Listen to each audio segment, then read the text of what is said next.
With gold and silver hot right now, where do I go? Where do I go? And in silver, there's lots of choices, but in gold, it's a little bit more limited based upon the fact that gold was pulled in 1934 and a lot of it destroyed. But in 1986, we brought the Silver Eagle program out. No. It was the American Eagle Gold and Silver. We just don't see much of the gold from year one. It's one of those prized Roman numeral placekeepers in history. And tonight, well, where do I go in gold today?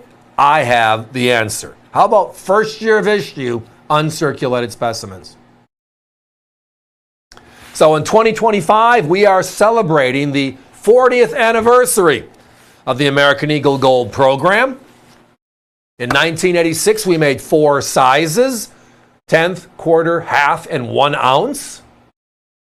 We did not make proofs of the $5 affordable gold coin until 1988.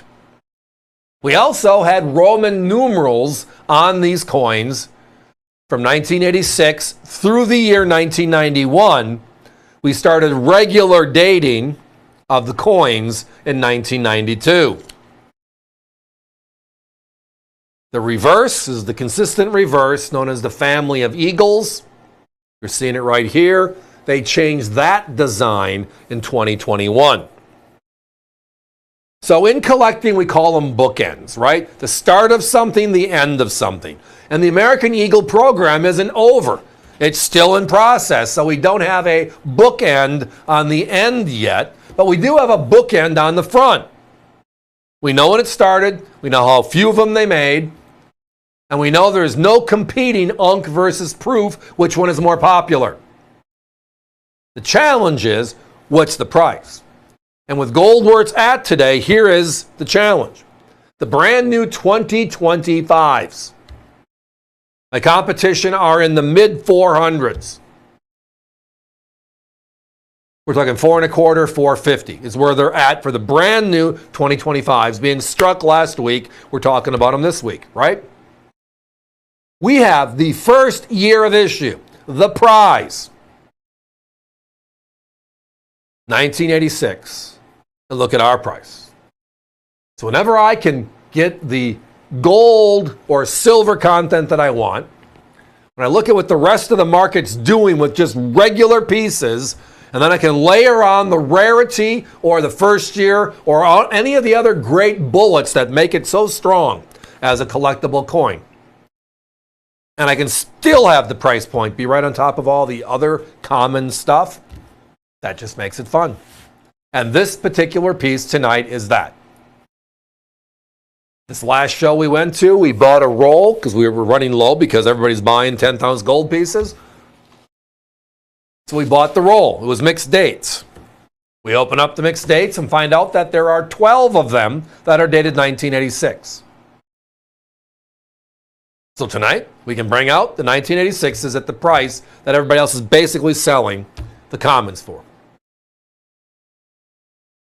And unfortunately, with gold north of 3,000, the quarter ouncers, the half ouncers, the 1 ouncers are out of the limits of the average individual, which is why private industry has started making the half gram and 1 gram gold bars, and a couple of legal tender coins as well.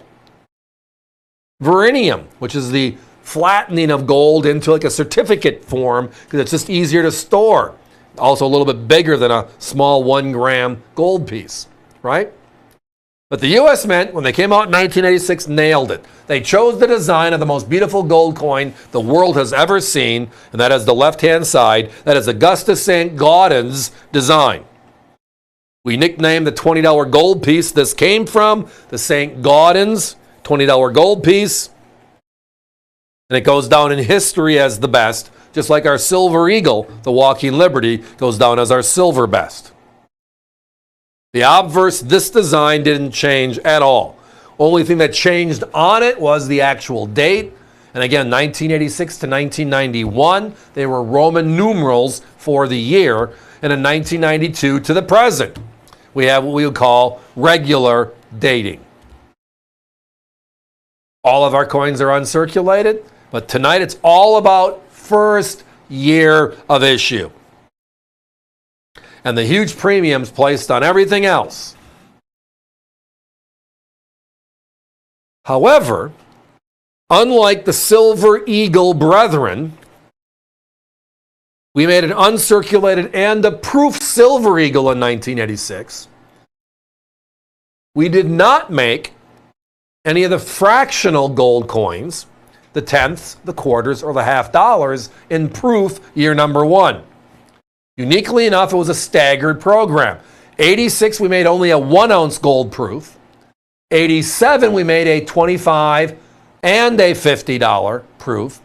And in 1988, year 3 in the program, the tenth, the quarter, the half, and the 1 ounce, all 4 sizes were brought forward. Just a great part of our history. Great part. Guys, give me a 1 minute clock, please. Only a handful of these are available. And again, this is just not random 10th ounce, $5 uncirculated gold pieces, everybody. Even though the price looks like it compared to my competition, we are selling tonight, we are talking about tonight, the first year of issue, the very first time the U.S. Mint put this design into flow. 40 years ago. 40 years ago. A couple of other tidbits. This is a $5 legal tender. It's a coin that was passed through legislation, signed into law by President Reagan back in the day. It is the longest 10-year denomination in U.S. history in gold. The $5. There you have it, right? Yes. 1986 to 1991, they were all dated in Roman numerals for their year, which is why you see a bunch of M's, C's, and X's all across the right-hand side. But they do tie out to the year. 1992 is when they added the regular, as we would call it, dating on coins.